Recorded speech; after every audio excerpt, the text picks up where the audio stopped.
Never be afraid of the truth. Welcome to The Hopeful List with me, Wendy McClure.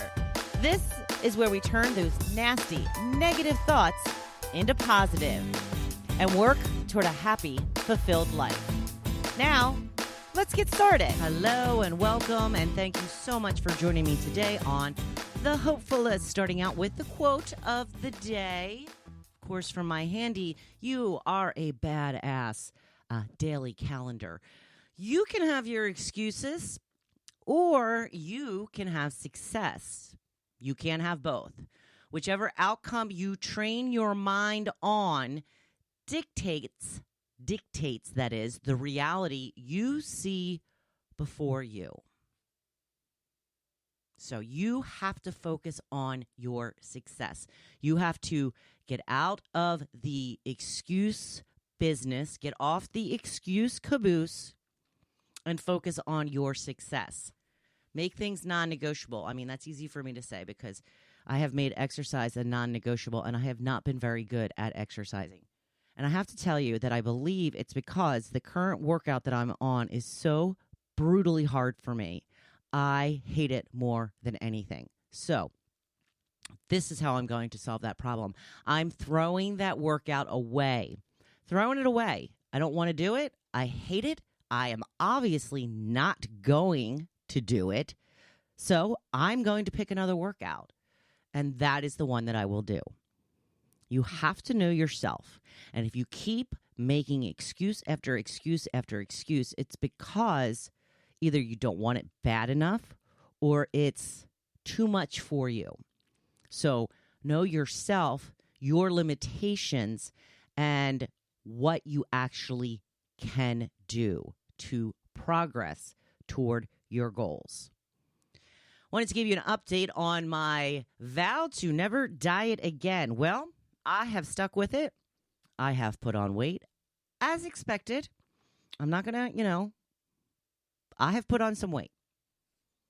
Now, I started this little project right after vacation, so I was already up a couple of pounds, and now I'm up a couple of more pounds. So I'm up more, probably maybe almost 10 pounds more than I was, and that's 20 pounds more than I wanted to be. So what is happening now is I'm constantly thinking about my weight. Now, that's what I was doing before, but the good part of this, the new part, is I'm not constantly worried about what I'm eating, okay? So I've always been worried about my weight, so that is still the same. Kind of a little bit of a struggle is at least when I worried about my weight in the past, I still was more so near the weight that I wanted to be. Now I'm even further from the weight that I want to be, but I'm not torturing myself on this scale every day. I'm not torturing myself with my food choices every day. And I expected this to take a little while to even itself out, shall we say, get to a point where I'm going to start craving more healthy options. And I'm kind of there in the sense that I've never really gone crazy. I've never gone out and said, okay, I can eat whatever I want now. I'm just going to have, brownies and donuts and all kinds of stuff. I've had some of that, yes.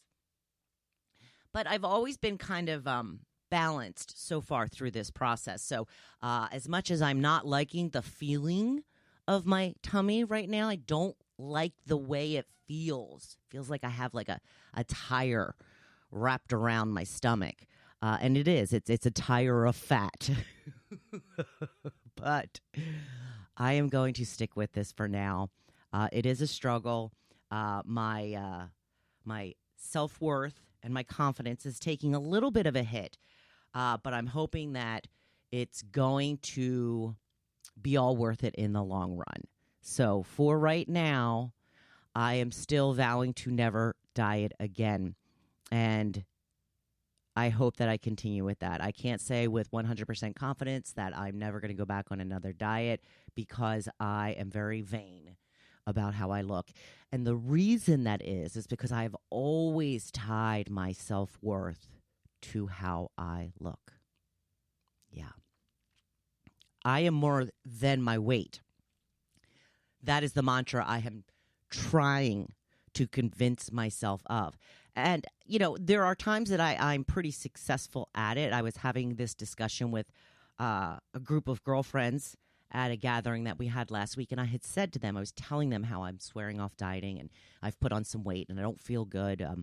But then I said, for me to put my self-worth with my weight is ridiculous because, as I said to them, it's not like you're not going to be friends with me if I'm all of a sudden 50 pounds heavier. And do not get me wrong, I have no intention of putting on 50 pounds. But even if I did, I don't think that they would not be my friend anymore. May they get together when I'm not there and say, wow, did you see how much weight Wendy put on? Yeah, they might do that once or twice. And then they get used to it because you know what? I am more than my weight. And they're going to say that about my weight just like they would a new haircut or if I got a new tattoo or, people are going to talk and there's absolutely nothing that you can do about that. So that's where I am.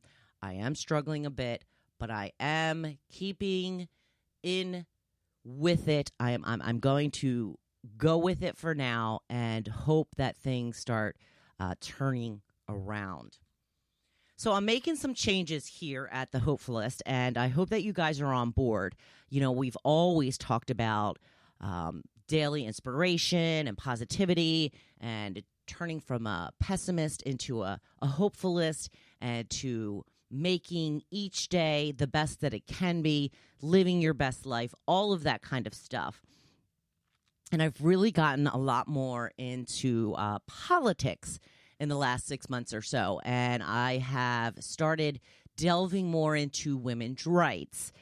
And it has really brought up a passion in me that I didn't really recognize or have in the past because, we've come a long way when it comes to our rights. But with the overturning of Roe v. Wade, things have changed, and I don't believe in a good direction. So what I am doing is I would like to focus on Gen X. I am a member of Gen X.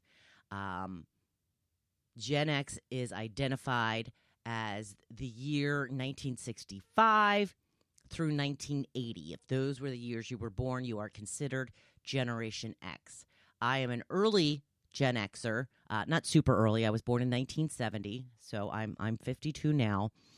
I think what is happening is a lot of us Gen Xers are waking up at midlife and realizing that our life is nothing like we thought it was going to be. And we're hurt, and we're broken, and we're tired, and we feel alone, and we don't know how to change it. So that is what we will be delving into on this podcast in the future. I also want to let you know, if you are on TikTok, I will be doing lives every single day on TikTok from somewhere between 7 and 7:30 every morning, talking about that week's podcast, that week's topic, and delving deeper into all of the elements of it. So I wanted to really, a lot of it is talking about Gen X and how the fact that when we were growing up, we were left on our own quite a bit. We're called the latchkey generation, and that was quite literal for me. I literally went to school with a key on a shoelace around my neck so that I could let myself in when I got home. When we got home, we had to call our mother at work immediately to let her know that we were home. We were left to our own devices. We were left to take care of ourselves. And we were given the impression that when we were children, that adults' lives were the priority. We had to go along with what they wanted because they were the adults. And then somehow, as we grew up and we started having children, that somehow got flipped around. And then the children became the priority, right? All about whether they feel like they're special or getting them to their sports and making sure that they know how worthy they are. And I'm not saying any of this is a bad thing.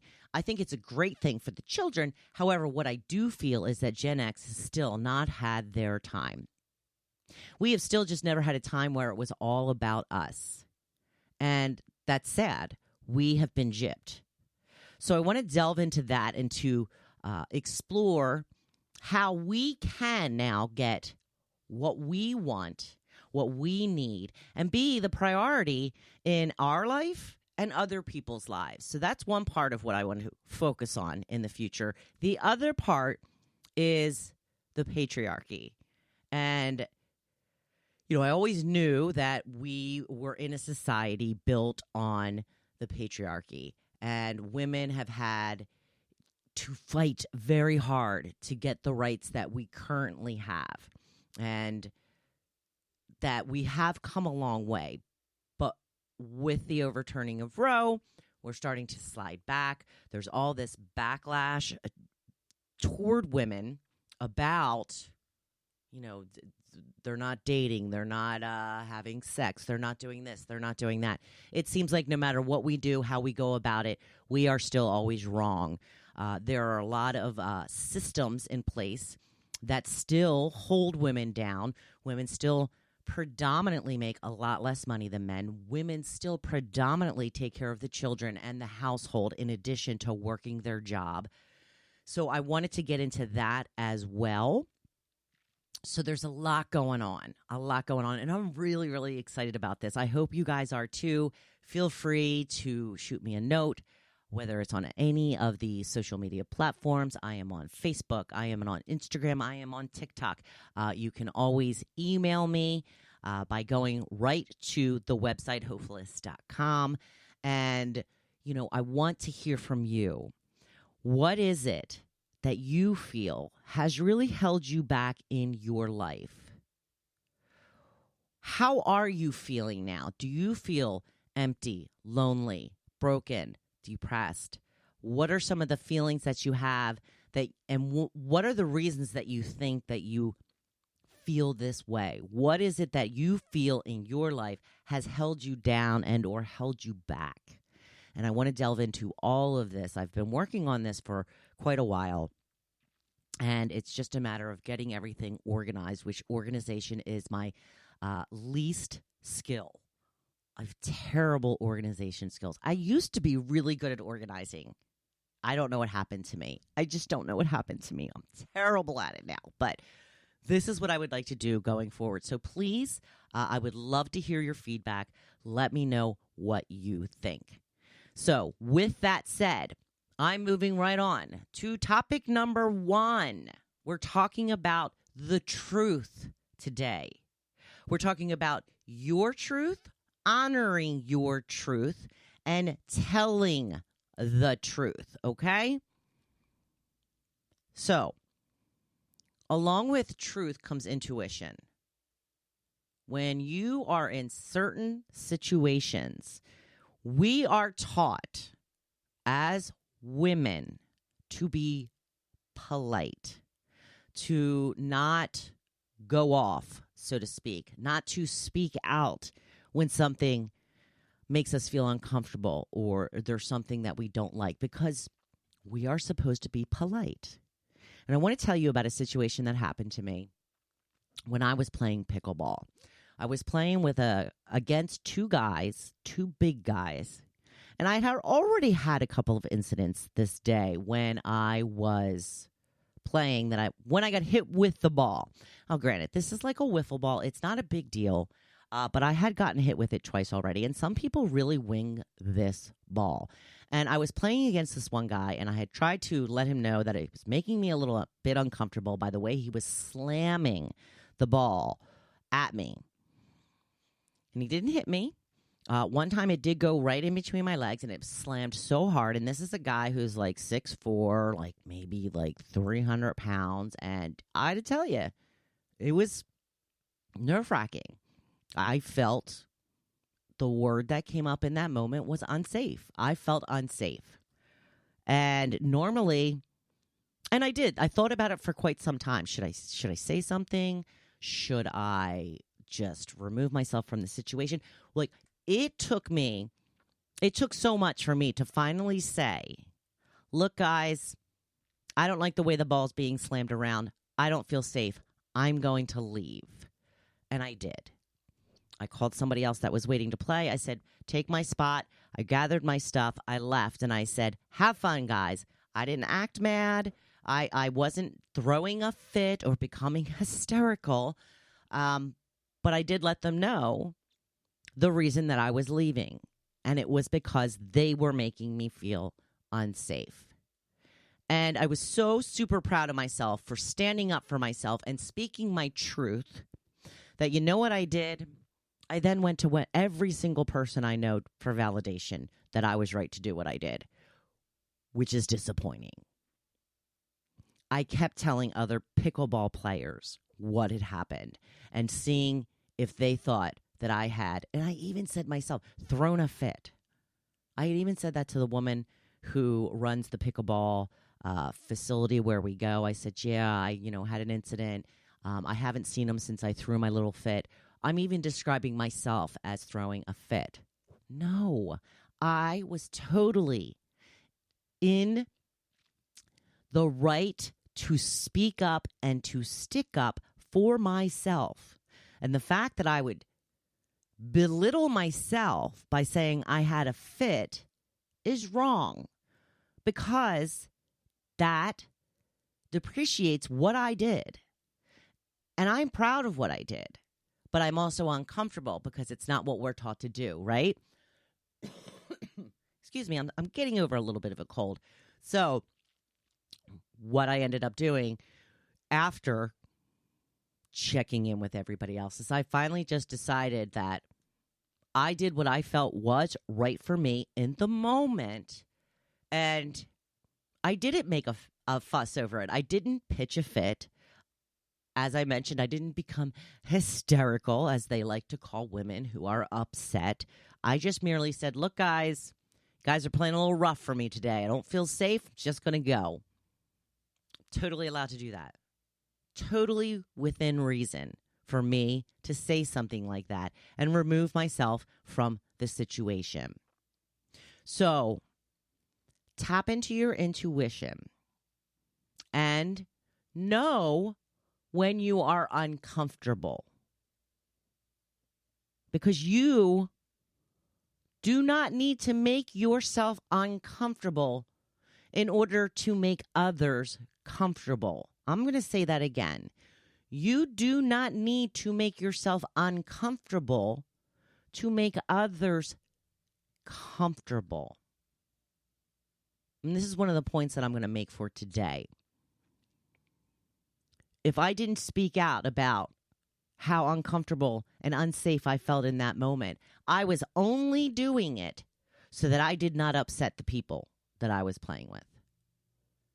And that's not right.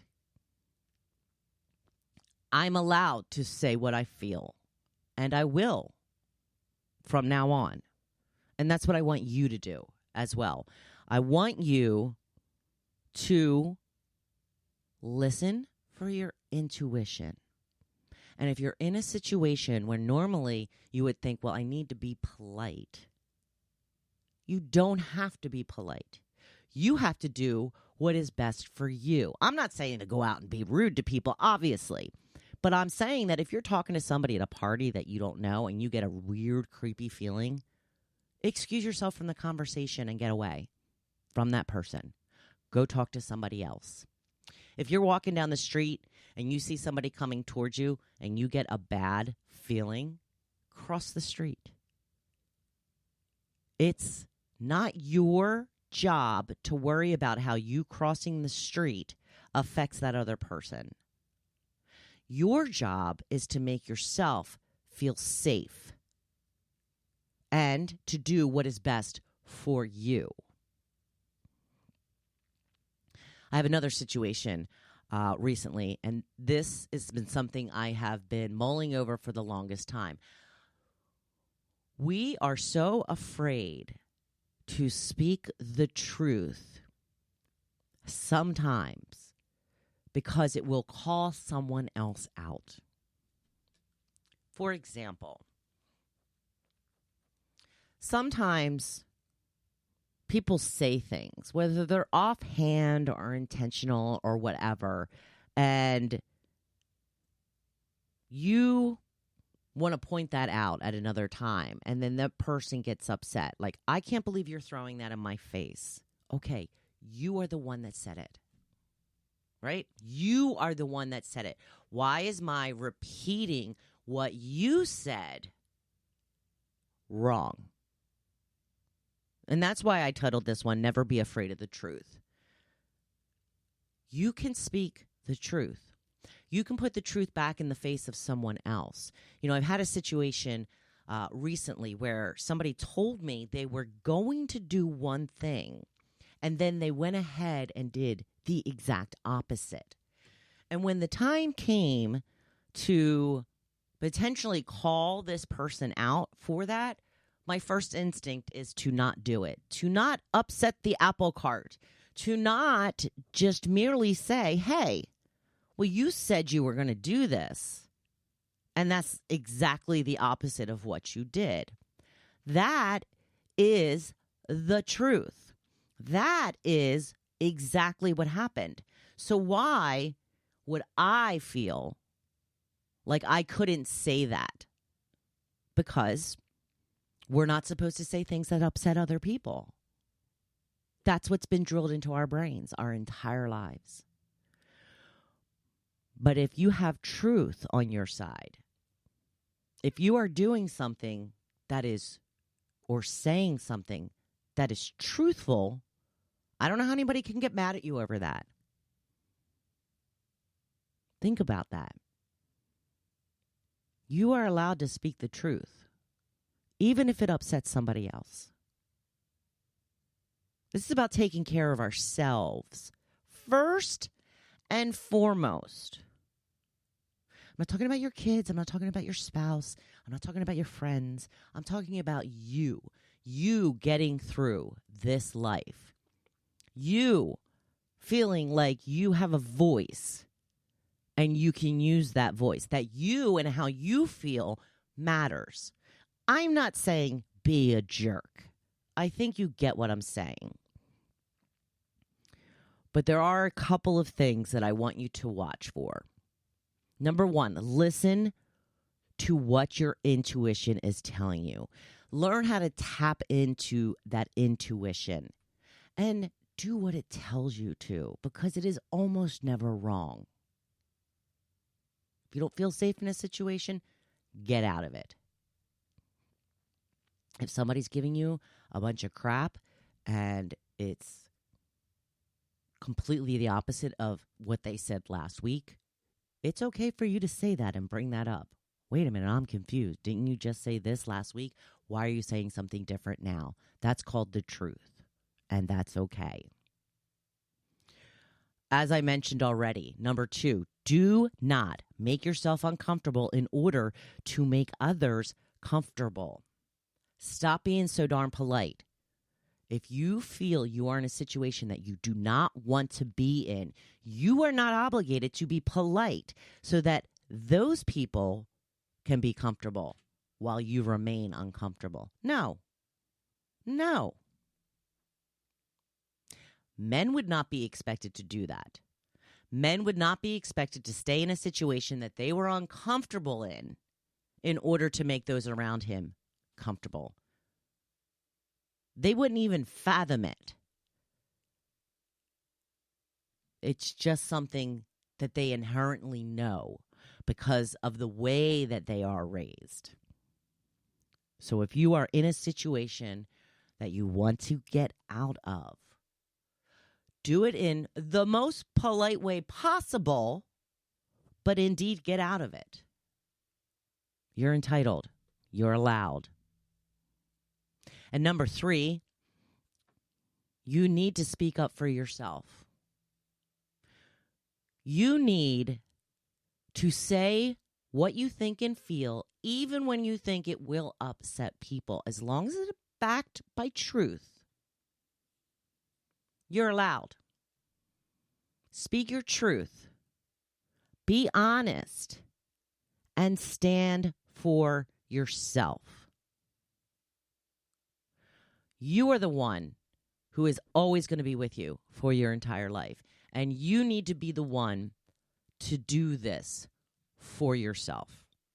And I think if you start doing these 3 things, that will start the ball rolling on a path to being a more authentic you. Because I think that we're so bogged down in all of these societal norms and patriarchal rules and, girls are nice and have to be sweet and we take care of others and all of this stuff that we don't even know how we are supposed to feel anymore. Because there is so much on us. And it is exhausting, as it should be. And if you are exhausted, that is the reason why. You have been doing way too much for way too long. And some people will still continue to have to do what they are currently doing. But they can call and let people know that they need help. That you're going to have to, say your spouse is going to have to step up and do a little bit more. That your kids are going to have to start doing some things for themselves. That your friends can't depend on you in a moment's notice because sometimes you have other priorities. You have to start putting yourself first, or you will never feel happy, satisfied, or fulfilled. Because you are always working for someone else. You get what I mean, right? Sure hope you do. Thank you so much for joining me today. I do truly appreciate it. I hope that you like that the direction that I'm going when it comes to this, a little bit more woman empowerment, women empowerment, breaking down the patriarchy, and us poor Gen Xers. Well, it's time. Our time is now. We are not waiting any longer. So let's get to it. So I thank you for joining in today. Check out my website when you get a chance, hopefulist.com, and shoot me a message through there or any of my social media channels to tell me what you think. Let me know if there's some topics that you want me to cover for you. I will be happy to do that. And it's Christmas week. It's the week of Christmas. Oh, love me Christmas. Try not to stress too much. You will get done what you will get done. And if you can't get it all done, that is okay. You do what you can. You delegate what you can, and you don't do what you can't get to. It's as simple as that. So I hope you have a fabulous Christmas, a happy holiday, a wonderful new year, and I want you to go out there now and be badass, because you know I'm right here cheering you on. Thank you for listening to The Hopefulist. Now, don't you feel good? Make sure you come back next week. See you then.